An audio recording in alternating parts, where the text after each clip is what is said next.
The tracking shot that opens Pines is just fantastic. And I wondered if you could talk about the decision to introduce Luke so gloriously and also admit that Goodfellas is your favorite movie.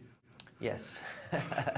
You know, my cinematographer, Sean Bobbitt, and I, when we were planning the visual style of the film, we thought that the film had a very epic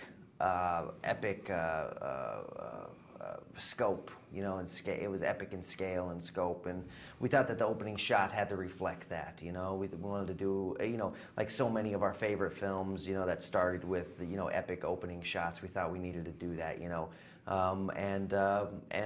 know, we kind of wanted to stalk this character, you know, for a while, you know, like just kind of drop in on him in the middle of an action.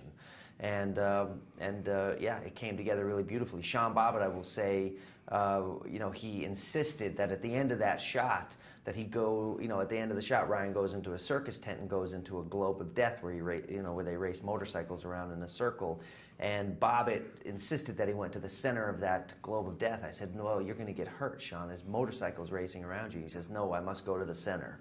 So I said, okay. So I was watching this take, you know, 4-minute take. It goes into the tent. I was hiding behind the bleachers, watching this beautiful take. He's in the cage. Motorcycles are spinning around him. All of a sudden, my monitor goes static, and I hear a gasp from the crowd. And I look up, and there's a pile of motorcycles with Sean Bobbitt on the bottom of it. Oh, no. And we pulled them off and dusted him off and see if he was okay. He wasn't okay. He was mad. He was mad at himself for not getting the shot. I said, well, thankfully you're alive. Just let's do it outside of the cage now. He said, no, Derek, we must go to the center. So he did it again, and the same thing happened. This time a motorcycle stalled on him in midair and crashed on him. You know, he ended up in the hospital with a concussion, and you know, the next night when we went back to shoot the scene again, I forced him to stay outside the cage, and he still won't forgive me for that. Wow. Yeah. Amazing. So you mentioned some other movies that started off with a kind of epic first shot. What are some other examples? Well, like Touch of Evil, The Player, you know, 4 months, 3 weeks, 2 days. Yeah. You know, but every shot in that movie is an epic opening shot. Do you know what I mean? Yeah. You know, I really, I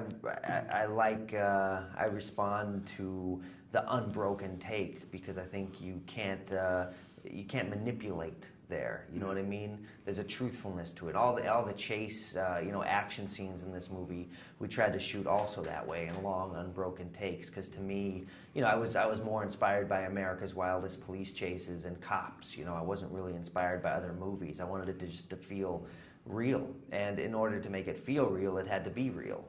So I've also heard you talk about creating an environment that fosters these kind of living, breathing moments on set for your actors. Yeah. And I wondered what scenes in Pines kind of came about that way, if any.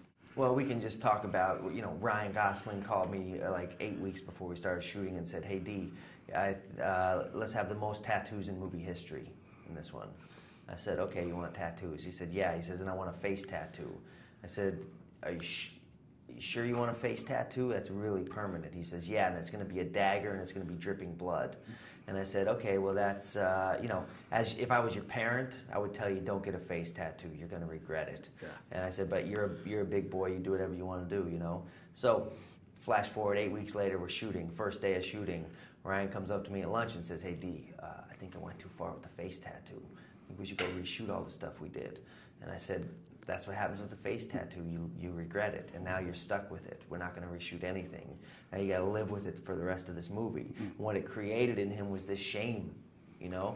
He was ashamed of himself. He had a regret and walked into every scene with that regret.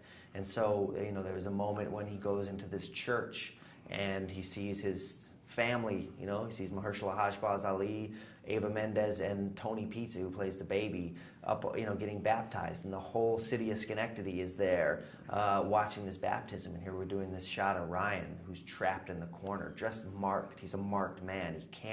He can't fit in, and he just broke down. Ryan broke down, and as his friend, I wanted to stop. I wanted to stop the filming, give my friend a hug, you know. But it was also, you know, what the process had done. Yeah. You know, he didn't know where it came from; it just came, and that's you know, I like filming behavior. You know, I don't look. I'm working with some of the greatest actors of all time, you know, in this movie, and they'll do fine without my process. You know what I mean? Yeah. They proved it time and time again. But for my process, I like setting it up so they don't have to act, so they just have to behave. Well, it worked beautifully. Pines is great, so Thanks. congratulations so much, Derek. Thank you very much. All right. Appreciate it.